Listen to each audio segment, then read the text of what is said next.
Good evening. Ton കണക്കിന് ഫണ്ടും ton കണക്കിന് ലവുമായി ക്ലബ് FM 94.3 ഇത് ലവ് ബൈറ്റ്സ് ആണ്. ഞാൻ റീനു. എല്ലാ ദിവസവും ഞാനിപ്പോൾ ഓരോ കൊച്ചു പ്രണയ കഥയായിട്ടാണ് വരുന്നത്. ഇന്നും വ്യത്യസ്തമല്ല. അവൻ എല്ലാ ദിവസവും ജോഗിങ്ങിന് പോവായിരുന്നു. അങ്ങനെ പോകുമ്പോൾ വഴി വെച്ച് പൂ വിൽക്കുന്ന ഒരു പെൺകുട്ടിയെ അവൻ പരിചയപ്പെട്ടു. അവനവളോട് ഇഷ്ടമായി. തുറന്നു പറഞ്ഞൊന്നുമില്ല. കുറച്ച് നാൾ കഴിഞ്ഞപ്പോൾ അവനും അവൻ്റെ 2 ഫ്രണ്ട്സും കൂടി ഇവളുടെ വീട്ടിൽ വാടകയ്ക്ക് താമസിക്കാൻ വരിക. അവിടെ വെച്ചുകൊണ്ട് ഒരു ഫ്രണ്ട് അവളുടെ അടുത്ത് മിസ്ബിഹേവ് ചെയ്തു. ഇവന് ഭയങ്കര ദേഷ്യം വന്നു. ഇവൻ അവനോട് പറഞ്ഞു, അതെ, അവൾ എൻ്റെ ഫ്രണ്ടാ, നീ ഇങ്ങനൊന്നും പെരുമാറരുതെന്ന്. ഇഷ്ടപ്പെടുന്നയാളുടെ അടുത്ത് ആരെങ്കിലും എന്തെങ്കിലും തരത്തിൽ മോശമായിട്ട് പെരുമാറിയ നമ്മൾ സഹിക്കുമോ?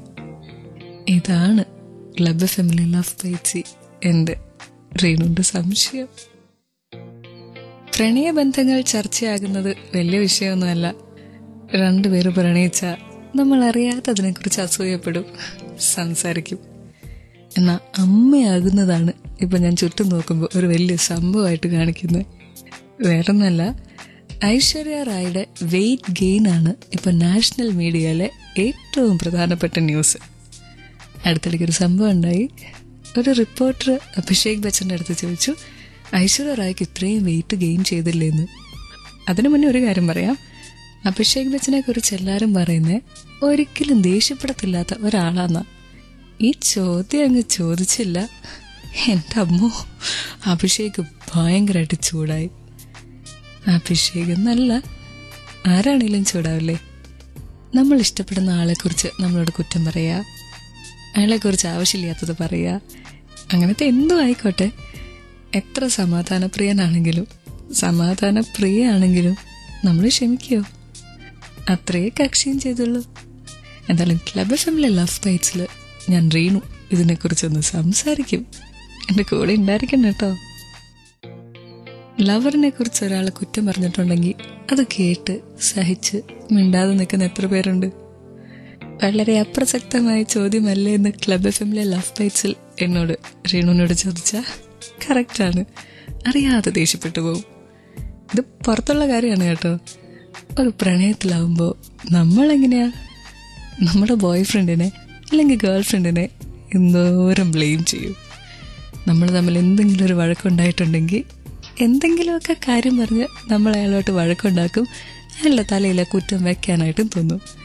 അടുത്തിടയ്ക്കൊരു സ്റ്റഡിയിൽ ഞാൻ വായിച്ചെന്തെന്നറിയോ? ഞാനൊരു പെൺകുട്ടിയാണെങ്കിലും അത് പറയാതിരിക്കാൻ എനിക്ക് പറ്റത്തില്ല. പെൺകുട്ടികൾ ആവശ്യമില്ലാതെ വഴക്കുണ്ടാക്കുന്നു, അൺനെസസറി കാര്യത്തിന്. അതിനെ മാറ്റിവെക്കാം. ഫേസ്ബുക്കിൽ ക്ലബ് FM കോൺടെസ്റ്റ് പേജിൽ ഞാൻ ഒരു ചോദ്യം ചോദിക്കാൻ പോവാ. നിങ്ങൾ എപ്പോഴെങ്കിലും നിങ്ങളുടെ പാർട്ട്ണറെ ബ്ലെയിം ചെയ്തിട്ടുണ്ടോ? ഉത്തരം പോസ്റ്റ് ചെയ്യണേ. ആൻഡ് എൻ്റെ റീനുവിൻ്റെ കൂടെ ഉണ്ടായിരിക്കണം 12 മണി വരെ. ക്ലബ് FM കോൺടെസ്റ്റ് പേജിൽ ഞാൻ ഓൺലൈനാണ്. വന്നിട്ടുണ്ടെങ്കിൽ എൻ്റെ അടുത്ത് സംസാരിക്കാം. അവിചാരിതമായിട്ട് ആരോടും എവിടെ വെച്ചിട്ടും തോന്നാം. അതാ ഈ പ്രണയത്തിൻ്റെ ഒരു പ്രത്യേകത. ആ ഇഷ്ടം തുറന്നു പറയാൻ ക്ലബ് FM ലവ് ബൈറ്റ്സിൽ എൻ്റെ റീനുവിൻ്റെ അടുത്ത് എത്തിയിരിക്കുന്ന ഈ ആളുടെ പേര് വിഷ്ണു എന്നാണേ. ഞാൻ ആദ്യമായിട്ട് കണ്ടത് എന്റെ ട്യൂഷൻ ക്ലാസ്സിന്റെ ബാക്കിലെ മതിലിനപ്പുറത്തേക്കും അപ്പുറത്തെ വീട്ടിലായിരുന്നു അപർണ. പിന്നെ അവിടുന്ന് സ്ഥിരം പിറകെ നടക്കുമായിരുന്നു. അങ്ങനെ ആദ്യമൊക്കെ ഫ്രണ്ട്സ് എന്ന് പറയുന്നത്, പിന്നെ നല്ല ക്യാരക്ടറാണ്. ഞാനിപ്പം കണ്ടിട്ട് അറിയതേ ഉള്ളൂ. ഞങ്ങൾക്ക് കല്യാണം ഉണ്ടായിരുന്നു, ഫ്രണ്ട്സും പിന്നെ അവളുണ്ടായിരുന്നു, അവളുടെ ഫ്രണ്ട്സ് ഉണ്ടായിരുന്നു. ഞങ്ങളെല്ലാം കൂടെ പോയി മാരേജിന് പോയി. അപ്പൊ അവിടെ വെച്ച് കണ്ടു. ഞങ്ങളുടെ ചേച്ചി കൂടെ ഉണ്ടായിരുന്നത്. ഞാൻ ജസ്റ്റ് ഓപ്പോസിറ്റ് ആണ് ഇരുന്നത്. ഫുഡ് കഴിക്കാൻ നേരം ഞങ്ങൾ ഒന്നിച്ച് മ്യൂസിയത്തിൽ പോയി. എന്നിട്ട് ഇപ്പം വീട്ടിൽ ഡ്രോപ്പ് ചെയ്തിട്ട് തിരിച്ചു വരുന്ന വഴിയാണ്. അങ്ങനെ ഞങ്ങൾ ഫ്രണ്ട്സിന്റെ വീട്ടിൽ ഇങ്ങനെ വന്നിങ്ങനെ ഇരിക്കുകയാണ്. ഇപ്പോഴാണ് വിളിച്ചുകൊണ്ടിരിക്കുകയായിരുന്നു. അപ്പോഴാണ് ഇങ്ങനെ ക്ലബ് FM വിളിച്ചത്. ഇന്നലെ രാത്രി കിടക്കാൻ എന്നോട് പറഞ്ഞതേ ഉള്ളൂ ക്ലബ് FM കിടക്കാൻ വേണ്ടി. പാട്ട് ആയി. വിഷ്ണുവിന്റെ പോലൊരു ഇഷ്ടം ആർക്കെങ്കിലും ആരോടെങ്കിലും പറയാനുണ്ടോ? ഞാൻ വഴി എന്നും പറയാറുണ്ട്. ഒരിക്കൽ കൂടി പറയാം. 56070 ഒരു മെസ്സേജ് അയക്കുക. ഫോമാറ്റ് ക്ലബ് FM സ്പേസ് നിങ്ങളുടെ പേര്.